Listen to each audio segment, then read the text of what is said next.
Fellow tennis nerds, I hope you are well. We have some pro player observations, lots of sponsorship changes, also within brands like Wilson, and also, of course, racket changes, players going from one brand to the other, from one model to the other. And if you have more of these, something I missed, please comment on Tennis Nerd Insta on Instagram, send me a message, or write a comment on tennisnerd.net. Thanks to all of you who do, who keeps this conversation going. It's quite fascinating stuff. Let's start with Emma Raducanu, who has switched rackets from her Wilson Blade Pro 100, you could call it. That's what the model will be called when it's brought back. But the Steam 100 BLX used by so many players on the WTA Tour, Paula Badosa, Mira Andreeva, and many more. I've done a video separately on this racket on the channel before, but she has made a move to the E-Zone 100. By the looks of it, looks like a thicker beam. Could be a 98. Maybe she was inspired by Madison Keys, who switched from the Blade Pro to a E-Zone 98, and then she won one WTA title, but also a Grand Slam, her first Grand Slam, at the Australian Open last year. So that was a very positive change. Maybe Emma wants to kind of get some of that energy going. She has a new coach in her team since mid-2025, Francisco Roig from the Rafa camp. So she has some things cooking. She has been doing well recently. Last season was pretty good, I would say. And although she has high expectations on her shoulder from British media and so on, I think she seems to be trending in the right direction. I've heard rumors that she was asked to be signed as a 360 Wilson athlete. They really want to sign players full on with apparel, shoes, and rackets, because her contract with Nike, I think, is expiring, or they're not keen anymore. As you might see everywhere now, Nike is kind of dropping a lot of athletes. And we've seen it both on the ATP and WTA Tour. They seem to keep only like Sabalenka and Carlitos and Sinner, so the top ones, but they're really opting out of the even slightly lower ranked players. So pretty aggressive move from Nike there. Wilson is trying to sign 360 deals. They couldn't quite get it done with Emma Raducanu, which maybe forced her hand a little bit to also change her racket. And maybe that was something that she was already into.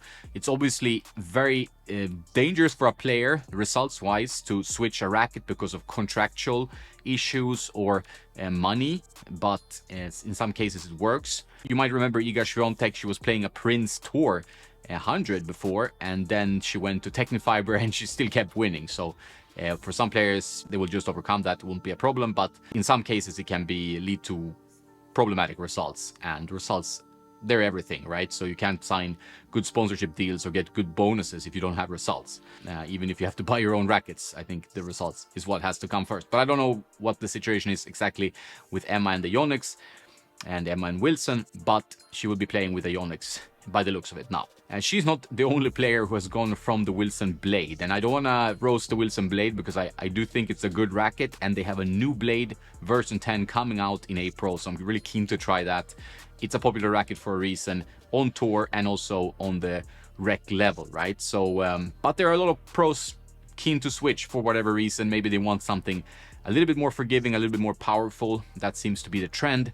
A lot of players going to speeds, but also other rackets, as we will get to. I've talked previously about Hugo Humbert switching from his Blade to speed. Not sure which speed it is. Is it the Sinner mold with the shared holes, called 301? Or is it something newer? A lot of pros playing the TGT 339 as well, which is a slightly newer one, a little bit thicker beam, bit more power, you would argue. There's a bunch of players definitely going to the speed, whatever it is.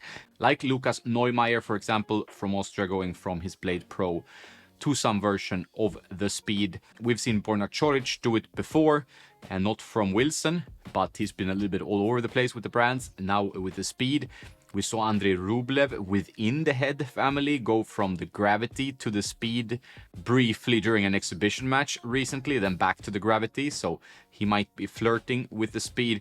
We have Pedro Martinez, a Blade Pro user, now playing with the Gravity. Looks like the Gravity Tour 98. So that's another Wilson to Head move. So a lot seems to be going on there.